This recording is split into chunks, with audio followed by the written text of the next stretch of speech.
Hi everyone, welcome to today's presentation. My name is Adrian Hutchinson, Chief Nursing Information Officer and Manager of Clinical Technology at the Children's Hospital in Melbourne.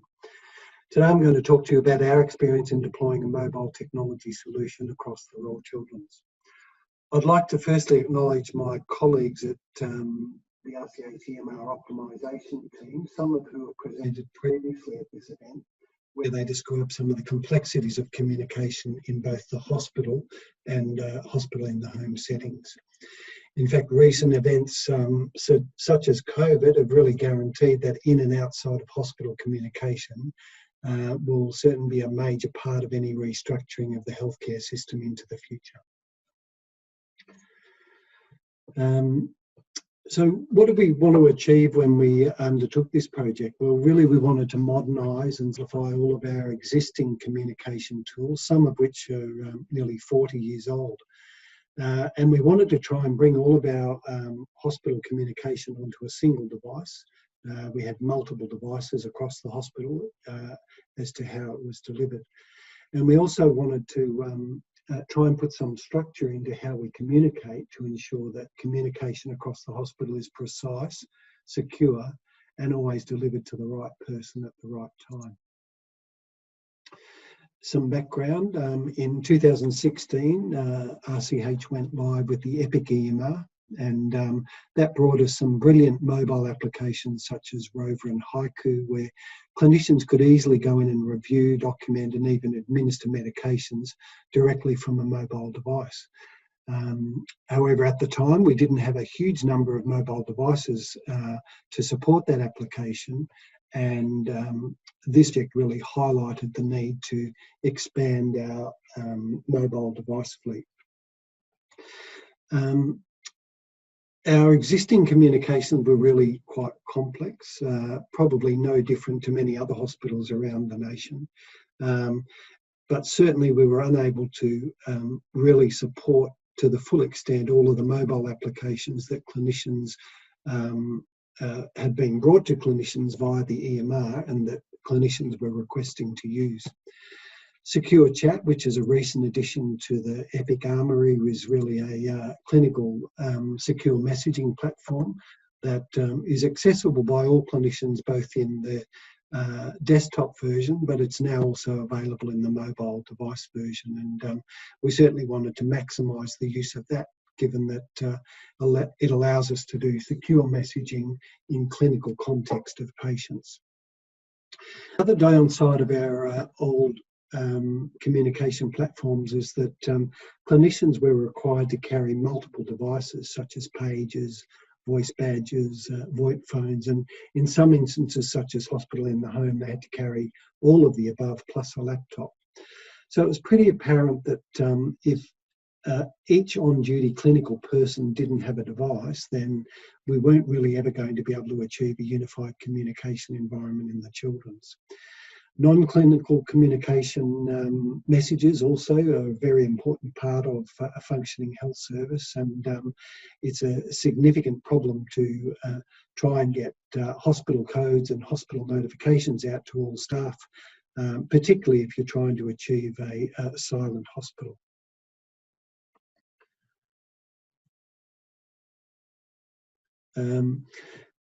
We soon realised there were many limitations existing platforms. They'd served us well for many, many years, but now is the time to really bring them into line with the sophisticated EMR platform that we had. Some of the limitations that we were able to realise were that, as mentioned, people had to carry multiple devices. There was lack of integration between all of the different systems. Roster maintenance of who was on which device was certainly problematic. Certainly messages going out from switchboard, there was never any real way of tracking that message to see whether it had been received or not. And we certainly had a high amount of breakage and replacement for the devices that certainly weren't up to the current standards of IP rating.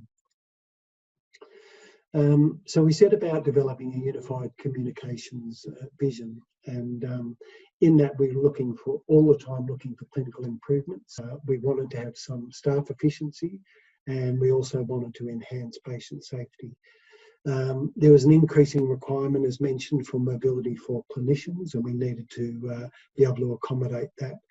And all of that was really coming back to a single device where we could plug in all of our legacy applications or even new applications to ensure that we could deliver all clinical and non-clinical communication to clinicians. We did have some tools with the development of the EMR, and that was, as I mentioned, secure chat and also the medical task board, where a nurse could go in and put in a request to insert an IV into a patient. That task would be seen by the medical staff, and they would come and address that in due course.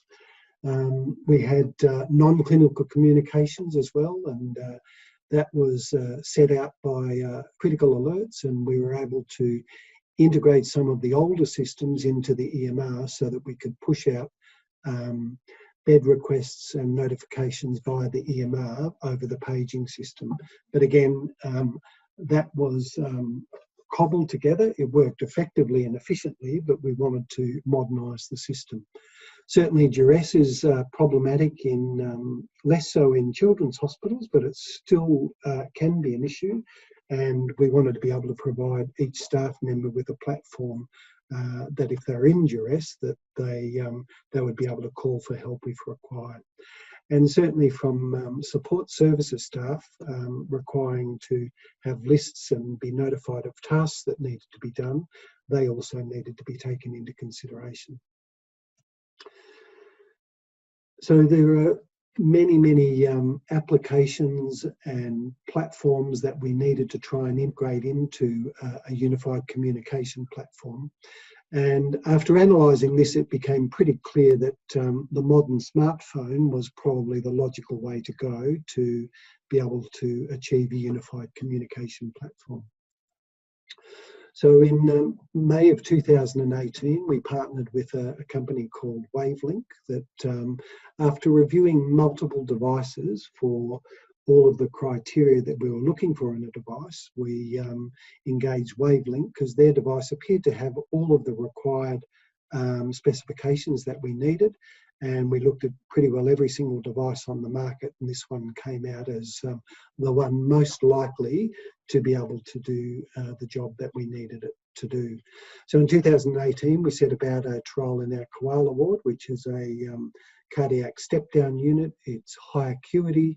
It had a very tech-savvy unit manager at the time, and very committed to using electronic systems to enhance patient safety and improve documentation. So we introduced 13 handsets into that environment, and to ensure that each staff member on those shifts were able to use the device. The types of the specifications that we really came up with for the device, based on all of our previous experience, was that it needed to be droppable. It certainly needed to be waterproof, given some of the issues that we'd had with some of our old devices. Infection control standards were pretty high, so this had to be chemically resistant and able to be washed with pretty well any industrial agent and still preserve the screen and the backing of the device. It required to have an inbuilt barcode scanner, particularly for nursing services where we're required to administer medication and barcode medication to patients via their ID band. It had to be supported, be able to support the EMR applications such as Haiku and Rover, and currently Epic only support Android and iOS operating systems, and these devices had an Android operating system. We needed to be able to deliver a paging to these devices, and we certainly were aware of applications that would accept paging messages. So again, that ticked another box. These devices have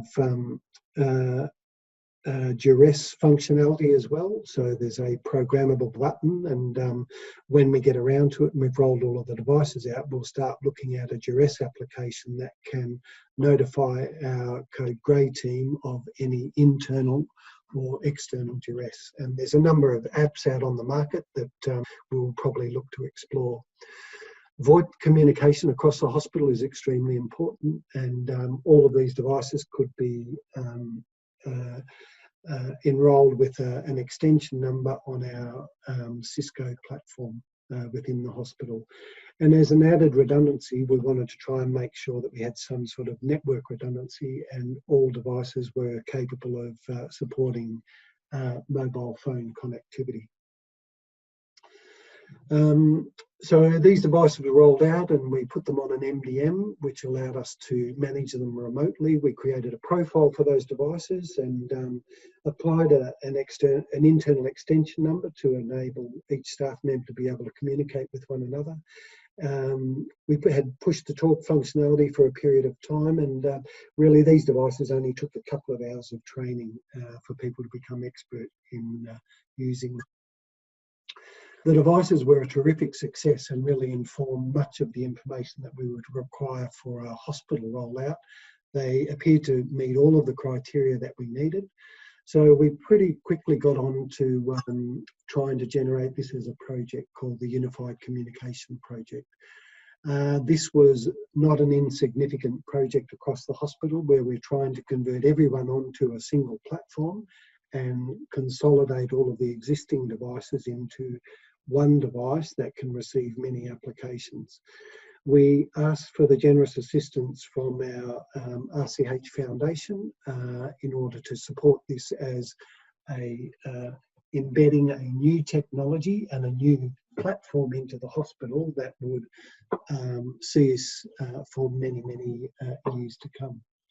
We always saw it as a transition project as we were moving away from existing devices, so we had to take a gentle approach to ensure that we could preserve messaging. It's not a project that you can do as a big bang approach. It was really required to support nursing, medical and allied health and also support services.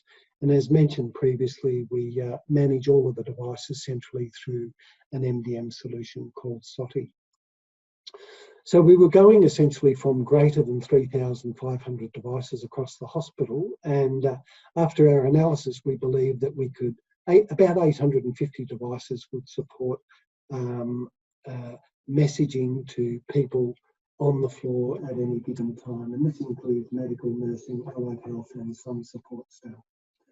We were able to generate our own profiles, and you'll see the image on the right of the phone that we pushed that profile to the phone, and that pretty well had all of the applications that clinicians would need to perform their tasks day to day.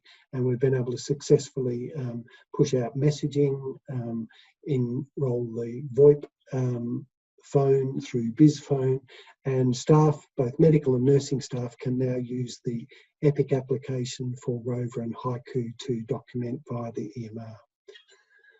So the current progress is that we're about 80 to 85% completed of the device configurations and deployment.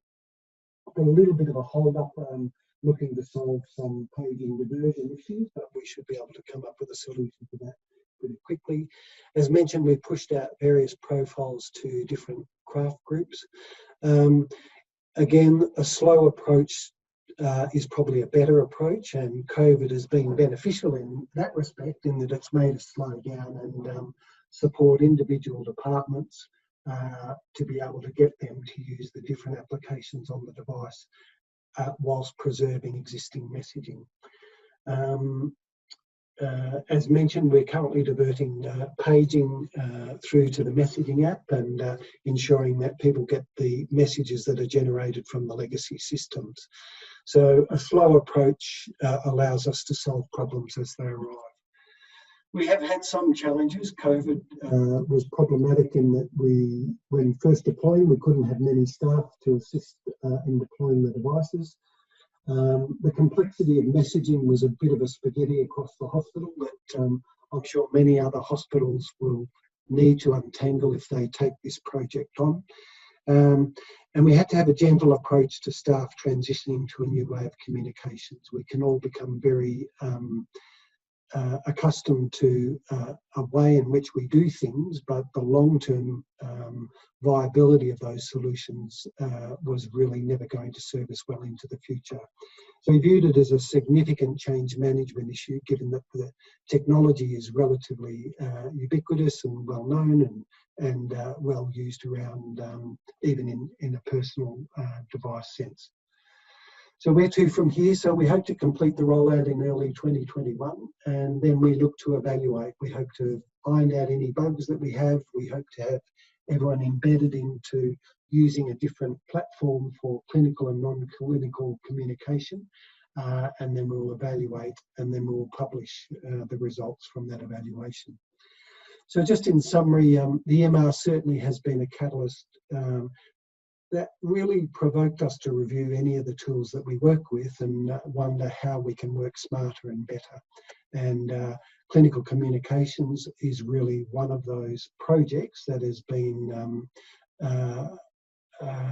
triggered from us using the EMR and certainly working better and more efficiently.